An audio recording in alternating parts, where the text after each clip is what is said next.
proteínas. Todas as dúvidas mais frequentes e as melhores dicas de como usar agora no Fala Lu.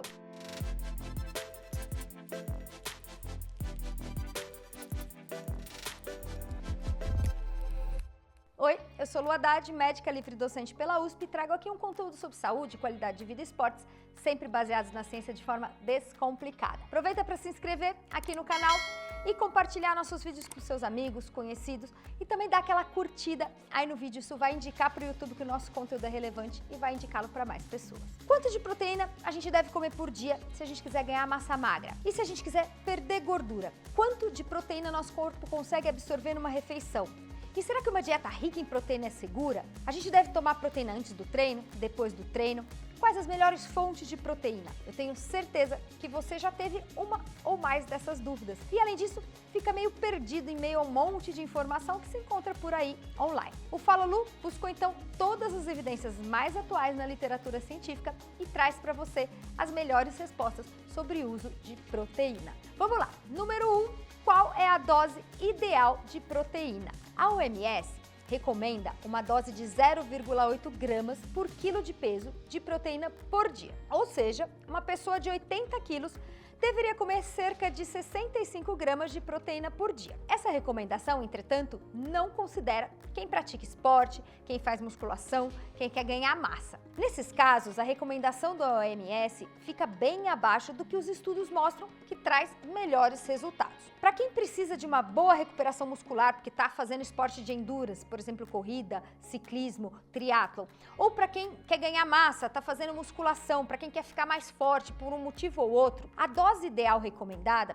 é de 1,6 gramas por quilo de peso. O mesmo adulto lá de 80 quilos, nesse caso, vai ter que consumir quase 130 gramas de proteína por dia. Os estudos mostraram que, partindo de 0,8 gramas, que é a recomendação para uma pessoa que não faz nada, o benefício no ganho de massa magra vai aumentando progressivamente, mas quando chega lá no 1,6, ele chega num platô, ou seja, aumentar além disso traz pouco benefício e talvez não valha a pena. Pergunta número 2, qual o limite de proteína que é absorvido em cada refeição? Essa é uma dúvida muito frequente, tem muita gente que fala que não adianta comer muita proteína de uma vez que o corpo não consegue absorver. Mas gente, nosso corpo é capaz de absorver toda a proteína que a gente ingere. Além do que, a gente vai se sentir desconfortável antes de atingir esse limite. Você vai com certeza absorver, porque absorver é a passagem do alimento que está lá no nosso intestino para a nossa corrente sanguínea. O fato dele ser absorvido, ou seja, dele chegar na nossa corrente sanguínea, não quer dizer que essa proteína vai ser totalmente utilizada para construção muscular.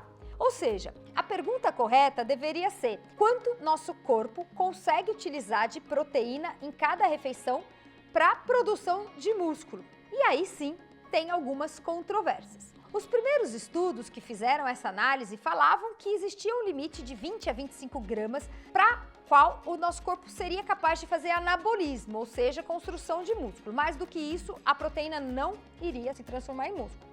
Mas depois surgiram os atletas e bodybuildings que fazem jejum intermitente e que limitavam o consumo de proteína a uma ou até 2 refeições por dia com doses super altas, mais de 80 gramas. E eles conseguiam bons resultados e conseguiam manter o ganho de massa. Assim, em 2016, saiu um novo estudo que mostrou que 40 gramas em uma refeição teve melhor resultado para a síntese muscular quando comparado com 20 gramas na refeição. Ou seja, já caiu aquela dose lá das 20 gramas. Depois teve um outro estudo que mostrou uma resposta anabólica ainda mais interessante quando as pessoas consumiam 70 gramas, isso tudo em forma de carne, versus um grupo que consumiu 35 gramas. O quanto de proteína é possível ser aproveitada pelo nosso corpo em cada refeição para a formação de músculo não está definido. Isso vai depender muito, obviamente, da quantidade necessária, o quanto a pessoa está levantando peso, fazendo estímulo para a produção de músculo, mas a maioria dos experts sugere que ainda é interessante sim tentar separar o consumo da dose total lá do 1,6 gramas por quilo em 2 a 3 refeições por dia para manter a síntese proteica alta ao longo de todo o dia. Ou seja, atingir a dose total dia, que é um parâmetro bastante importante, e, se possível, dividir 2 a 3 refeições. Se quiser dividir em mais refeições, não tem nenhum problema. Agora, o que acontece com a proteína que não é utilizada para fazer músculo. A gente não tem um depositório, um armazenamento de proteína no nosso corpo. Diferente aí dos carboidratos, que são armazenados na forma de glicogênio, no nosso fígado e nos nossos músculos, e da gordura, que é armazenada nos nossos adipócitos, e aí tem um depósito quase infinito. O excesso de proteína não tem onde ficar, então ele é metabolizado, e esses aminoácidos que não foram utilizados para a formação de músculo ou outras ações no nosso corpo, que a gente precisa de aminoácido para renovação celular, para fazer cabelo, unha e tudo mais, o que vai acontecer? Ele vai ser metabolizado e vai virar glicose, que vai servir ali para a produção de energia ou até acúmulo de glicogênio, e também produção de ureia, que vai sair no nosso xixi. A pergunta número 3 é em relação à qualidade da proteína. Existem proteínas piores, proteínas melhores? Na verdade, sim. Por quê? Porque um dos fatores bastante importantes é a presença e a quantidade de um aminoácido que é a leucina. Por que a leucina é importante? A leucina é a que vai sinalizar, que vai dar o estímulo para a via do mTOR. E essa via genética do mTOR é a que é responsável pela síntese proteica. E é assim que a gente começa a fazer músculo. Então, diferentes fontes de proteína vão ter diferentes quantidades de leucina por peso, por grama. Por exemplo, o whey. Vamos mostrar aqui nessa tabela. O whey é o que está no topo de quantidade de leucina por grama total. Então, em 29 gramas de whey, a gente tem 3 gramas de leucina. Depois disso, vem outras proteínas de origem animal, como proteína do frango, do ovo. Das vegetais, a primeira é a soja, depois vem ervilha, arroz. Agora, por exemplo, se você quiser chegar nos mesmos 3 gramas indicados de leucina comendo só pão integral, você vai consumir mais de 2.000 calorias no dia. Ou seja, você não vai conseguir atingir o total de leucina sem que você faça um excesso de calorias. Aí entra a questão das proteínas de origem vegetal. De forma geral, as fontes animais têm uma quantidade maior de leucina do que as fontes vegetais. Mas, para quem segue uma dieta vegana e faz esporte e aí quer ganhar massa ou quer manter a massa, dá sim, com planejamento, para manter a massa e até ganhar a massa muscular. E a gente tem muitos atletas de alta performance que são veganos. Mas, idealmente, vai ser necessário, principalmente se a pessoa está fazendo uma restrição calórica ou não quer extrapolar o total de calorias, que ela faça uso de proteínas isoladas de origem vegetal. Isso principalmente para atletas, porque senão vai ser difícil atingir a quantidade de proteína só com a alimentação. E aí você pode usar as proteínas isoladas de soja, de ervilha, etc., prestando atenção para a quantidade de leucina, que muitas vezes pode ter leucina acrescentada nessas proteínas para chegar na quantidade ideal. Além da leucina, os outros aminoácidos essenciais, que são 8, também são importantes para a síntese proteica. É utilizado o score que chama DIAA, e quanto mais aminoácidos essenciais naquela fonte proteica, maior esse score. De novo, as proteínas de origem animal têm um score DIAA maior do que as proteínas de origem vegetal. Mas, em geral, as pessoas têm diversas fontes de proteína. As pessoas não comem só ervilha ou só ovo. Elas comem uma quantidade variada de diferentes alimentos. E por isso, essa quantidade de leucina, de aminoácidos essenciais, acaba se igualando e todo mundo acaba atingindo o mínimo necessário dos essenciais. Por isso que não é recomendado a ingesta isolada de BCAA, nem a ingesta isolada de leucina.